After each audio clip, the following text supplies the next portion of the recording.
zin in hebben, weet je. Beats bij Provera. Oh, goddamn. In die geest, zaken gaan in die geest. Als je sjeest, verzaak je al gauw die race. We eten kreeft, is ooit anders geweest. We vieren leven of iets in die geest. In die geest, zaken gaan in die geest. Als je sjeest, verzaak je al gauw die race. We eten kreeft, is ooit anders geweest. We vieren leven of iets in die geest, yeah.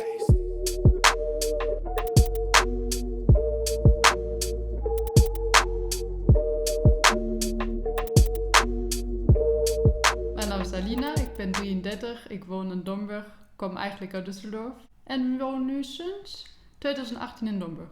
Wij waren heel veel aan het reizen de laatste jaren, dan verschillende landen, zeg maar ook in Nederland daarvoor ook al, maar dan meer in de buurt van Rotterdam. En wij zijn gewoon heel veel gereisd en op een gegeven moment wilden wij aan de zee wonen en dan was Domburg het mooiste plekje wat we konden vinden. Mijn absolute passie is innerlijke kindpsychologie.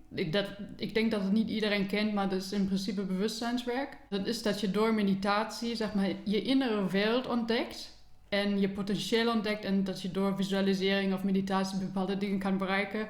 En dat is mijn absolute passie, omdat ik daarmee bij mezelf werk, in mijn onderbewustzijn, maar ook met klanten. Ja, dat is 1 keer door Atelier 8a, want dat is natuurlijk het collectief en daar doen we natuurlijk heel veel met andere culturele dingen, ook maar heel veel met bewustzijnswerk. Dus daar uit ik dat.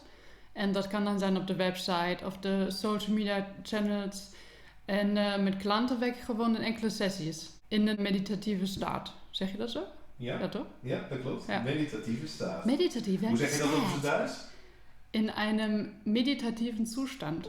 Het doel is, zeg maar, zoveel mogelijk bewustzijn in mensen te wekken. En in mezelf. En dat is door integratie, zeg maar, uit het onderbewustzijn in het bewustzijn. En dat kan je op verschillende manieren doen. En ik geloof, als je steeds meer uit het onderbewustzijn integreert in je bewustzijn, dat je je volle potentieel kan bereiken, dat je trauma kan verwerken. En dat zou voor heel veel dingen op deze wereld helpen. Bijvoorbeeld oorlogen of ja, heel veel dingen die je in jezelf ziet, struggles of strijden in jezelf. Of in het buiten of met andere mensen of op collectieve basis zie je dat ook. Dat is gewoon mijn levensdoel en mijn visie. En dat is ook mijn passie. Dus dat, zeg maar, ik kan het niet van elkaar scheiden. Het is, zeg maar, mijn passie en mijn levensdoel. Omdat ik erachter ben gekomen een paar jaar geleden. Oké, het heeft bij mij zoveel geholpen. Dat ik dacht, ja, what the fuck. Weet je, daar kan je gewoon zoveel mee bereiken. Dat was voor mij echt een gamechanger. Ik geloof iedereen 100% bewust. Dat is super moeilijk, omdat we helemaal niet weten hoe groot is bewustzijn. Ook wetenschappers weten dat niet, hè? Je kan het niet vatten. Dus zeg maar, omdat het universum zo oneindig groot is en wij eigenlijk... Ik zeg altijd, we hebben geen idee. Dus ik denk dat is heel veel mogelijk. Ik denk dat er zijn geen grenzen. Maar hoeveel je, zeg maar, in je eigen leven, totdat je 90 bent of zo, kan ontwikkelen, ik denk dat is aan iedereen zelf. Als ik, zeg maar, innerlijk een gevangenis heb in mezelf, en dat heeft iedereen met bepaalde dingen. Je kan het in het buitenleven, in de wereldse leven, kan je helemaal gevangen voelen. Maar als je die innerlijke vrijheid voelt, dan maakt het geen reet uit. Voor mij is het steeds meer het doel om die innerlijke vrijheid te voelen. En dat wat voor beperkingen er ook in het buiten, maar niks aan kunnen hebben, omdat ik gewoon innerlijk vrij voel. En ik vind dat is een heel mooi doel voor iedereen. Omdat je, zeg maar, dan kan niks in je omgeving meer opsluiten. Of zo, weet je. Het maakt niet uit wat er dan gebeurt. Want dan ben je een vrije geest. Ja, dan voel je ook als vrije geest. En het is een soort van staat, is het voor mij. En dat heb ik niet altijd. Ik heb ook soms dat ik woedend ben of vrolijk. Oh, echt? Maar dat is ook belangrijk, dat hoort er ook bij. Tuurlijk, absoluut. En ik denk dat is ook wat veel mensen vaak vergeten. De grens niet te kennen en daardoor te slikken. Bijvoorbeeld met woede kan ook met angst iets zijn of met andere gevoelens. Maar daarvoor is bewustzijnswerk ook super belangrijk. Wat het bewustzijnswerk ook wat Atelier kan doen, of wat ik dan probeer ook te doen, is, zeg maar, in die groep, door te delen, leer je te vermenigvuldigen. En dat is heel mooi in Atelier 8a te zien, dat wij als groep, zeg maar, door te delen en door kennis te delen, ja, lijkt het wel steeds sterker worden als community, maar ook als wij zelf, zeg maar, als enkele persoon. Dat is ook meerwaarde voor het atelier. Wat wij dan vanaf 2021 willen doen, is dat wij dan ook bewustzijnsworkshops ook aanbieden. Dus dat is, zeg maar, ook een onderdeel van het atelier. Het ligt daaraan natuurlijk nu aan die maatregelen.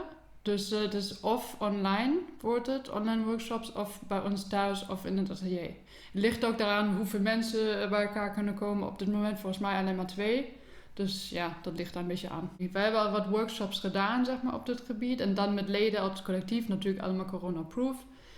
En dat heeft ook best wel effect gehad.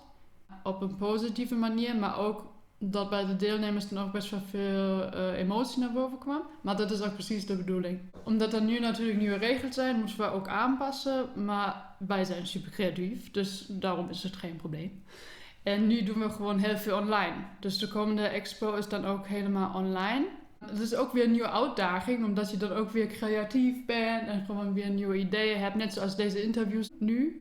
Dat is bijvoorbeeld 1 idee die is ontstaan uit het feit dat we omdat we geen fysieke expo meer kunnen doen, hebben wij nu zeg maar die optie om alles online te doen. En ik denk dat sowieso in de toekomst steeds meer online gaat. Dus moeten we die schakeling sowieso doen. Ja. En dat is het voordeel, zeg maar. Nieuwe tijdsenergie. Ja, tijdsenergie. Ja. Ja. Mooi. Alina, Ja, bedankt voor je tijd. alsjeblieft. Heel graag gedaan. Doen gewoon waar we zin in hebben, weet je. Beats by Provera. Oh, goddamn. In die geest, zaken gaan in die geest. Als je sjeest, verzaak je al gauw die race. We eten kreeft, is ooit anders geweest. We vieren leven of iets in die geest. In die geest, zaken gaan in die geest. Als je sjeest, verzaak je al gauw die race. We eten kreeft, is ooit anders geweest. We vieren leven of iets in die geest, yeah.